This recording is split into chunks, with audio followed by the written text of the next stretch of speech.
Hey, me, Callie Carroll. Good morning, sunshine. Morning, sunshine. Good morning, sunshine. Oh, good morning, sunshines. Daily dose of perspective.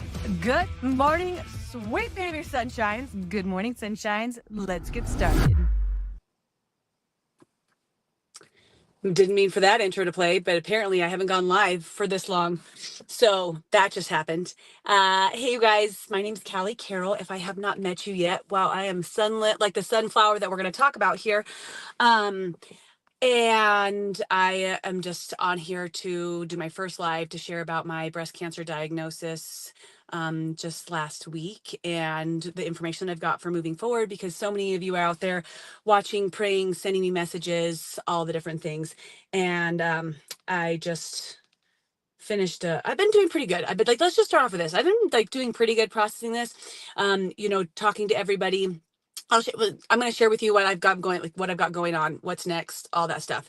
But just like emotionally, I want to share this piece. So I've experienced a lot of trauma with Witten's cancer, and I've experienced like a lot of different tools and coping capabilities, and not just like coping, but like doing my best to thrive through perspective and joy and positivity. And that doesn't mean that I don't have like a moment. So I have so many people, they're like, you're the strongest person I know you can do this. And I am so grateful for those comments, because I could not agree more. Not about being the strongest person they know, but like just I do my best to really step into that. I feel like God's been preparing me for a long time. But I do have a lot of moments. If you guys watched me with Witten's journey, you've seen a lot of the moments before.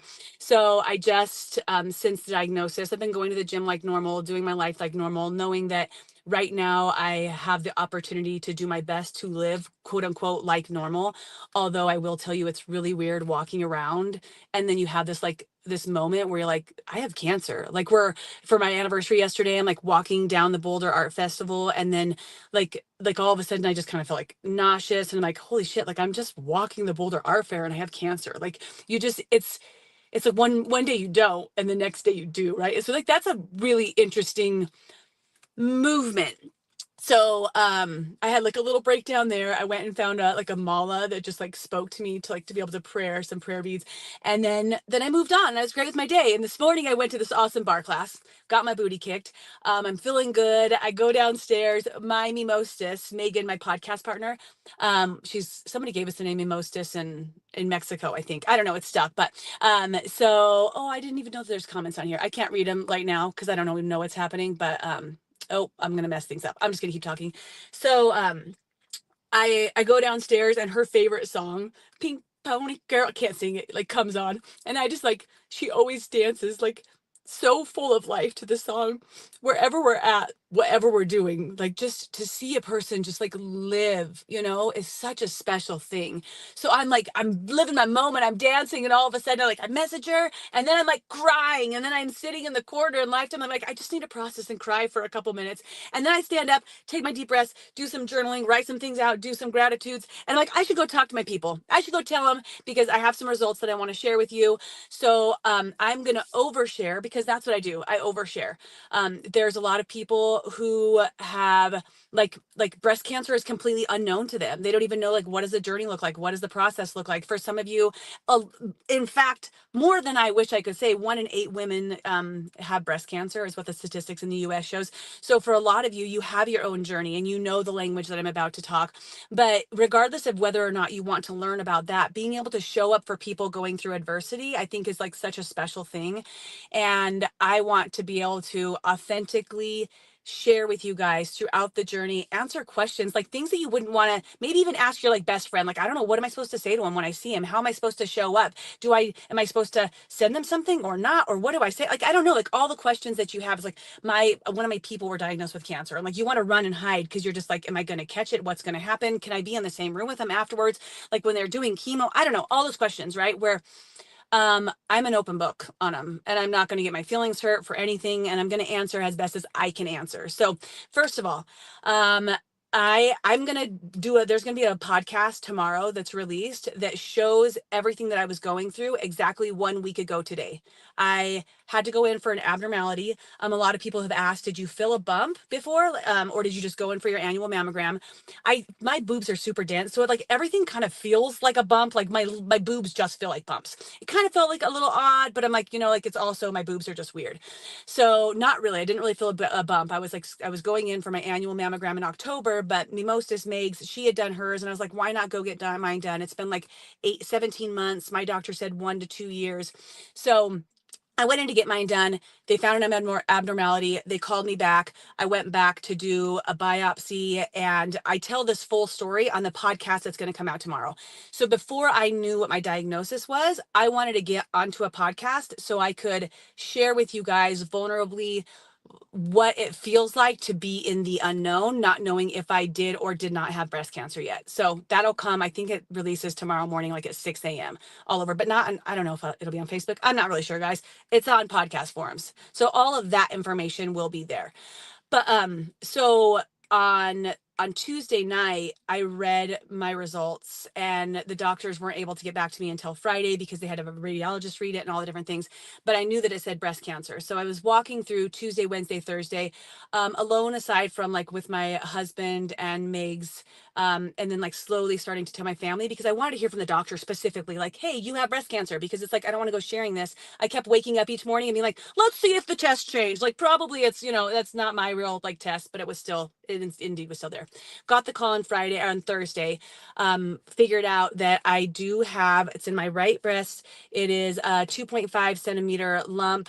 It is, so for those of you that know, PRER positive and HER2 negative, which is good, which means it's slow growing, but it feeds off of hormones, progesterone and estrogen, which means it's going to continue to attack that instead of attack my rest of my body. So being those things is very supportive, and I feel so blessed that that is the case, and then they needed to go in to see if it's spread anywhere. So I had an MRI. I called in, and when I called in and talked to them, they could have one this week, actually tomorrow. I was like, where do I have to drive? How far do I have to go? Put me in an MRI machine right now. So went and did my MRI. I've shared some reels about that. Honestly, everything that I've had with Kaiser so far has been a great experience. Just so many loving, kind humans that are supporting you go through that, right? So went and did my MRI. And I did receive results back from that. And I had asked you guys to pray that it was localized, that the cancer hadn't spread into my lymph nodes, because that would mean starting chemotherapy immediately. And I got prayers, you guys. I got so many prayers. I woke up to like 150 text messages. I'm not even talking about like replies to my story or my comments or my Facebook, but just like personal text messages. Like, it was wild love support. And that just means everything to me. And it is localized. So it's not in my lymph nodes. Like, you're like, why are you crying? This is good news. I know, I cry when I'm happy and I'm sad. It's very confusing. I cry a lot, but I have to get the tears out. So I am so, so grateful for that. They called me back, and we now have a plan of action, and we also have a lot of unknowing. But isn't that life, right? Like, you have a plan of action, but there is a lot of unknowing, and we get to find comfort in the discomfort in that, and also comfort in what we do get to know. So I'm learning a lot, and I still have a lot to learn, but I will have I will have surgery first. So we're going to take the girls off.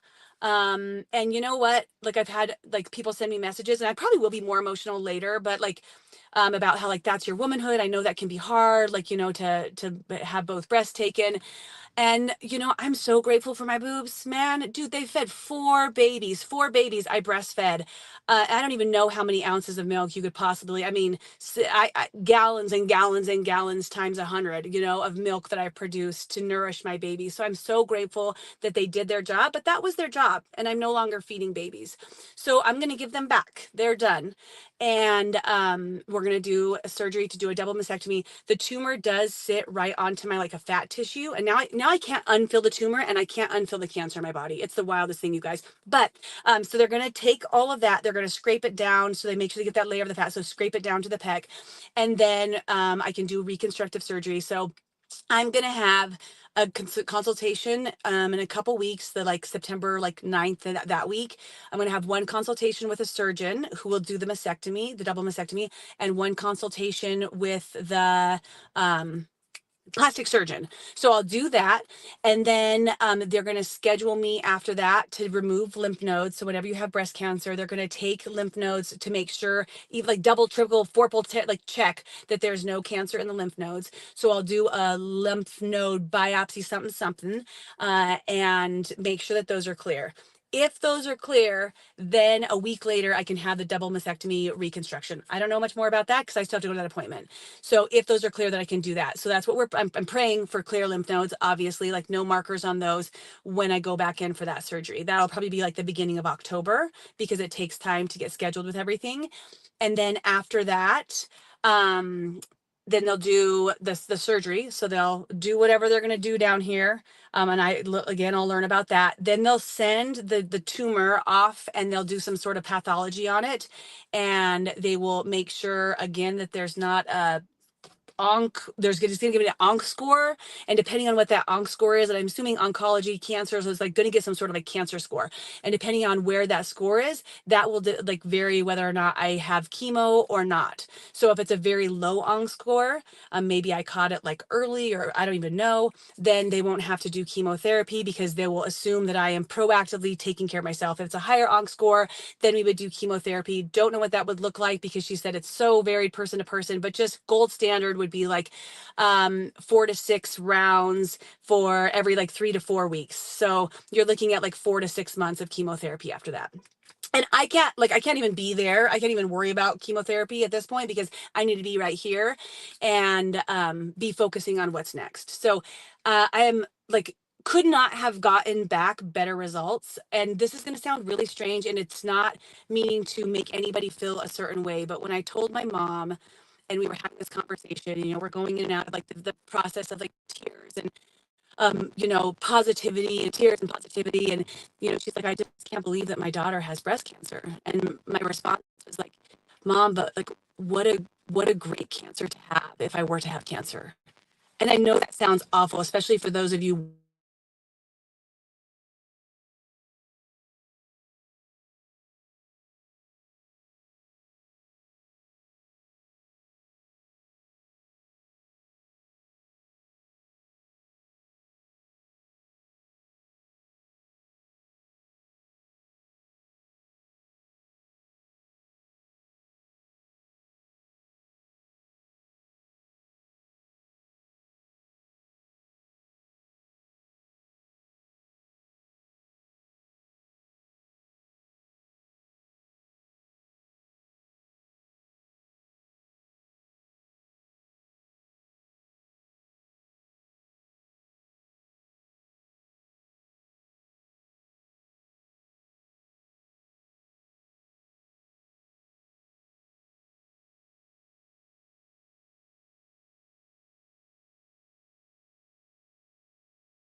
Oh my gosh.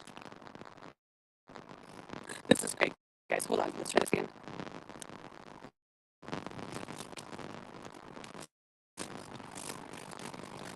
That's good for the upside. Don't overheat it. What a great opportunity for that to happen for us right now. Moment. It's not in the car because it's too hot and we're walking around a parking lot. So I lost like 50 of you. Hey guys, don't worry. We're going to finish this up. I'm not really sure how it's going to look, but we're going to do our best and see if that's a big gap in it. And now I'm sideways, but that's cool too. So what I was just talking about is how I told my mom like what a blessing of a cancer to have if I were to have cancer, which I know can sound really gnarly to some people, but it's not. The fact is that there have been millions upon millions of women who have carved the path of sorry about the wind. It's just going to be a part of it now. Who have carved the path of having breast cancer and who have advocated in such incredible ways that there is so much funding and money dumped into this disease, which means there are so many doctors and there's so much opportunity for healing. Like when we went in for the biopsy, like Junior, our guy, who was just amazing. He was like, "Mama, you don't have to worry. Like she's going to be okay. It's not 20 years ago. It's now. Like there's so much research in it that it's a process. You're going to have to go through a process. I don't mean it's going to be fun, but it's not what it once was, you know?" Whereas like I'm 1 in 8 for my breast cancer. Whit and John was 1 in 2 million. And I think about like the lack of funding that he has, the lack of support that disease has. So when I say that, when I said that to my mom, like what a great cancer to have if I were to have cancer, that's really what I mean by that. And that's one of the things of like looking into the positive perspective, which empowers me to find my power, to find my strength, to I mean, obviously, I'm gonna be great. I'm going to push through. That's what us women do. But also to push through with like in a way where I can positively support other people and their journeys of life, not journeys of cancer, journey of life, journey of facing trauma, facing challenges, journeys of those of us who feel like we're knocked on our ass by small things continuously and feeling like we're ungrateful when we are checked at different moments. We're like, man, I really shouldn't have been so upset about that. Or why am I allowing my nervous system to get that like worked up about things that are so small when truthfully I'm surrounded by joy, and people who are facing huge adversities are choosing that attitude, even in the light of cancer or trauma. So that's what I want to do throughout this kerfuffle of a journey. You can see this video represents my life right now. You're doing something, everything's going well, you get overheated, you're all over the board, you're trying to find your footing, and then you're flips sideways and you're standing in a rock pile next to trees while people pass you. I don't know, you guys, this is my life. So that's update number 1. I am going to now prep for what I want the girls to look like. To teeny tiny titties for sure. I don't want to be carrying around those. Like my broken ribs for my babies always hurt wearing a bra. So like I'm excited about that. Talking to other women who have gone through the process, so I know how to keep my body the most comfortable. Preparing my little boys for learning how to sleep without mom, because I'm not going to be able to be like juggling back and forth between beds. The prayers that I'm asking for right now are for of course, the continued smooth process, but clear lymph nodes and clear markers so that I get to move forward and hopefully don't have to have chemotherapy. But that's in God's hand and that's in our prayers' hands. So for like good surgeons, I want some banger of some surgeons, which I've heard good things about so far from anybody of you guys that have reached out to me. So praying for smooth process, quality surgeon team, an excellent surgical team, and no additional malignancy found, and a good score on my ONC score. Okay, that was a lot to ask. You're like, could you write that down? I'll write that down. I'll put that somewhere because that was a lot. Sorry about the bad cinematography. Uh, it did bring me into this lighter frame of attitude, so that's good. And I think the last thing that I just get like questions from is like when we run into each other, you can talk about it. You can be like, hey girl, I heard, just want to give you a hug. Sometimes I might hug you and cry on one moment, and the other one I might give you a high five and hug you and just be like, thanks, I'm going to kick the shit out of this, or we're going to kick the shit out of us. So don't be fearful to talk about it. In terms of our family, just the little ones don't know, so we're just not talking about it around them. They don't need to know until mommy's going to surgery, because the next 3 weeks, literally, I just get to do life, which means I'm freaking hitting the gym, I'm doing the sauna, I'm clearing, I'm taking care of my body, I'm doing my gratitude, I'm writing my book, I'm releasing any traumas, like I'm doing everything I can to continually proactively take care of myself. So that's what I'm doing until, and the big kids are doing phenomenal, but they could always use hugs and loves if you see any of them. And for another little surprise, phones falling all over the place. Okay, I think that's all I got. I'm using sunflowers as my symbol. If you guys noticed that, with John was 3 butterflies for transformation, and I am 3 sunflowers for seeking light, like the sunflower, it follows the light. So really being connected to light, source, nourishment is what it's all about, and following light, which is my God. So the faith of the journey. So that's what I'm doing for that. You guys have questions, ask questions. I'll go live later and maybe a video that's not such a shit show. But you guys, you know me. It's a shit show with me sometimes. If you want to watch the podcast tomorrow on Spotify, is the video, and then on all the other apps, they don't show the video. But that's where me and Megs are going to talk about the importance of mammograms, and also go into my reaction before I knew that I had cancer, and walking through life not knowing whether or not I did, and how I maneuvered that. So that's going to be that. It's called Mature-ish Mamas. You guys probably know that. That's what it says on my page. So you'll probably find me somewhere if you need to. Okay, I'm going to walk the trek back to the gym, and I don't know what I'm doing, you guys. I love y'all. Okay, bye.